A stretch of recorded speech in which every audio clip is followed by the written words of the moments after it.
trusting your gut, trusting your intuition. I'm going to leave you with 3 or 4 things today that can make an absolute difference in your life starting immediately. So you think about intuition. What is intuition? What is trusting your gut? Intuition is all of your experiences, everything you've done up until this point. All of the wins, the losses, the ups, the downs, the good decisions, the bad decisions. It is your history. It is your past. So to not use intuition to help inform and make better decisions is absolutely insane. Now listen, we live in a big data world where with the systems and global processes and information that's out there, there is a lot of data, a lot of very valuable data. To be a part of the foundational solve for coming up with great solutions to personal problems, business problems, etc.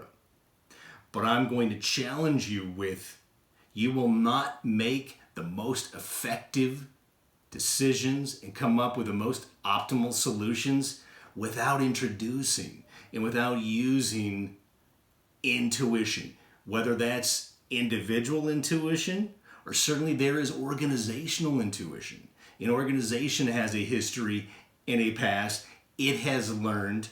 So again, whether it's the organization or the individual, you have got to use intuition, your history, along with facts, along with data, to make the best decisions you can. Listen, I learned the hard way. I'm going to share with you a brief chapter out of my journey where I understood what my intuition was telling me. I did a gut check and I ignored it, went the other way, and that one decision made a major impact in my life. So here's the quick skinny of it.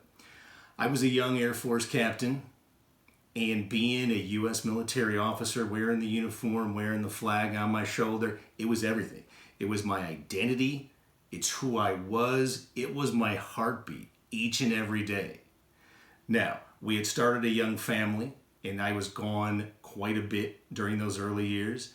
And so I was trying to rationalize, because being a new parent, a new father, was extremely important to me.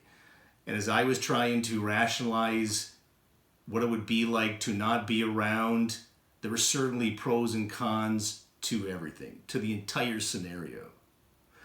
But what I totally ignored was, again, that gut check of my identity and who I was, and leaving that, what it would take, what it would feel like, what it would be like, and I completely pushed it aside. Now listen, I've had a successful career since leaving active duty, but that was the toughest decision I ever made in my life. And it was I will call it a bitter pill that I swallowed that impacted me for a long time. And again, when you use intuition, individually, organizationally, it doesn't mean you're going to end up making a different decision. I'm sure in many cases you will.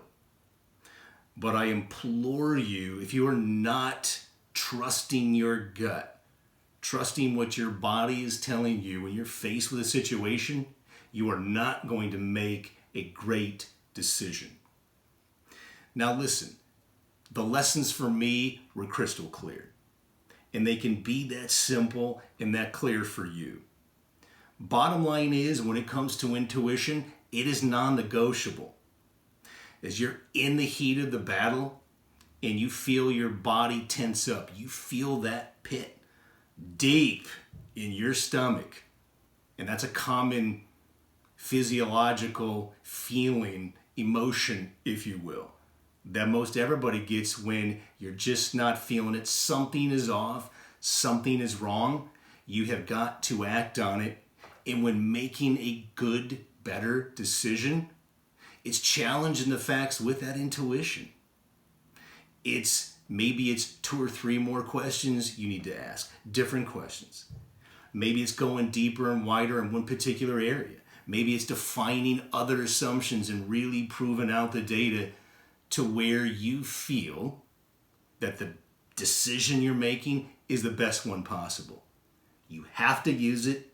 You have to gut check yourself, and it is non-negotiable. So, pausing and reflecting. Sometimes we need to slow down to speed up.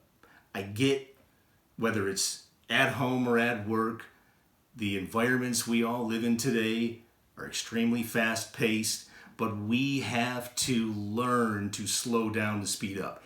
And that, for me, and what I encourage you to do, that is that gut check moment. It doesn't mean, and as you reflect on the daily decisions you make, not every day is filled with those kinds of situations or moments or challenges where the gut check really is even a part of it. But you know, and I know, when you get into those moments and you feel it, you better listen to yourself. You better gut check yourself. You better trust yourself and really push hard and ask more questions on whatever the situation is at hand. Because listen, at the end of the day, regret, I hate to say it, you know it, I know it, regret can be a bitter pill to swallow. So make better decisions, make more effective decisions, balance facts and data and big data with your gut and your intuition, which is your life's experience to date. Balance those two and make better decisions. So if you like this video, leave me a comment. Let's engage on this topic, or if you have other things that you want to go deeper into, let me know. Like this video, subscribe to my channel. I'm going to be putting out lots of good content every single week. Click on the notifications so that when I release new content, you get it. But listen, go forward each and every day, believing in who you are, making great decisions, believing in your capabilities, and trust your experience, trust your gut, trust your intuition, and don't ever look the other way when you're faced with something really challenging and your body's telling you, slow down, take 2 steps back, really think about this. Don't look the other way. Trust your gut, trust your intuition, get after it, and we'll catch up to you soon.